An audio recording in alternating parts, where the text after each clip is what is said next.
iOS 18 এসে পড়েছে। All new home screen. অ্যাপের মধ্যে লং প্রেস করে এডিটে ক্লিক করে কাস্টমাইজে ক্লিক করে অ্যাপ আইকনগুলোকে আপনি ছোট বড় করতে পারবেন। এমনকি আপনি অ্যাপসের কালারগুলো চেঞ্জ করতে পারবেন। আপনি চাইলে ওয়ালপেপার অনুযায়ী কালার করতে পারবেন।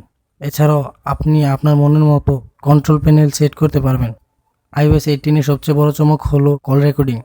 লাইভ কল রেকর্ডিং সহ আপনি ভাষাও পরিবর্তন করতে পারবেন। IPhone mirroring. আইফোনের স্ক্রিন ওয়্যারলেসভাবে শেয়ার করতে পারবেন, তবে ম্যাকবুক এবং আইম্যাকে যেখানে আপনি কমপ্লিটভাবে ইউজ করতে পারবেন। Send later. এই ফিচার্সের দ্বারা আপনি মেসেজ লিখে মেসেজকে শিডিউল করতে পারবেন। এই ফিচার্সের মাধ্যমে আপনি এখন সময় মতো বার্থডে উইশ করতে পারবেন। Genmoji. এই ফিচার্সে এর মাধ্যমে আপনি মনের মতো ইমোজি কাস্টমাইজ করতে পারবেন। iOS 18 যেসব ফোনে রোল আউট হবে সেই সব ফোনের মডেল সমূহ স্ক্রিনে আপনি ভিডিও পজ করে দেখে নিন।